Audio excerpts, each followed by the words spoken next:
Okay, so for me, I'm like rock solid, dude. Like, it's really hard to bother me.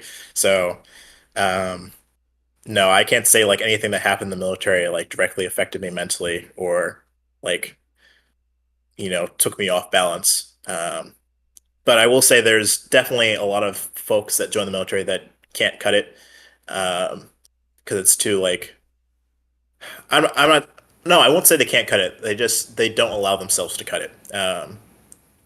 I think being in the military, whatever job you do, requires a lot of fortitude because it's not an environment like the corporate world.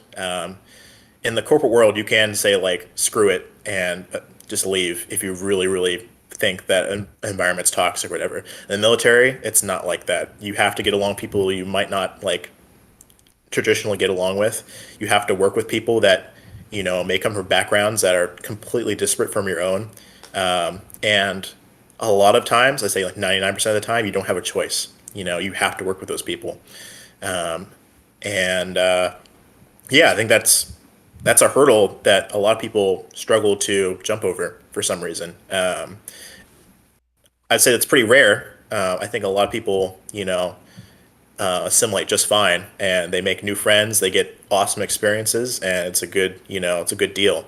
But there's definitely some people that I know that like came into the military with predisposition, or like came into the military with kind of like pre-existing like mental like struggles that they hadn't quite resolved yet, and the military compounded those things because it asked so much of them, and wasn't ready to get back to them. Because when you're in training for 2.5 years or 3 years in some instances, especially since a lot of us were going through training while COVID was happening, like it's a lot of taking. Like the military's like asking a lot of things, just taking. It's like, hey, learn this, learn this, learn this, learn this, learn it at a very fast pace, and then apply it, apply it, apply it, apply it. It takes like 4 years for you to feel settled enough to where you can start thinking about yourself and like start like, hey, I need to go to the doctor for this thing, or I need to go see a therapist for this thing, because all those resources are there. But like, I think for a lot of military members, there's an aspect of pride where like I'm in the military, I shouldn't have to worry about those things, or I shouldn't have to like have these issues because, we're in the business of killing people.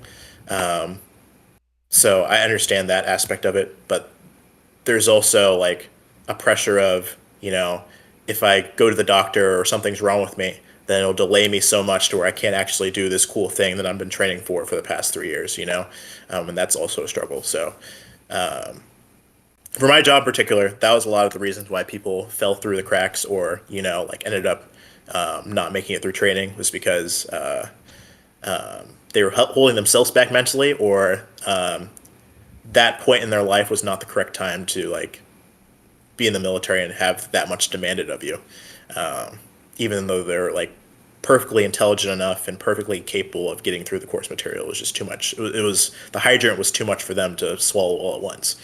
Right, right. Yeah.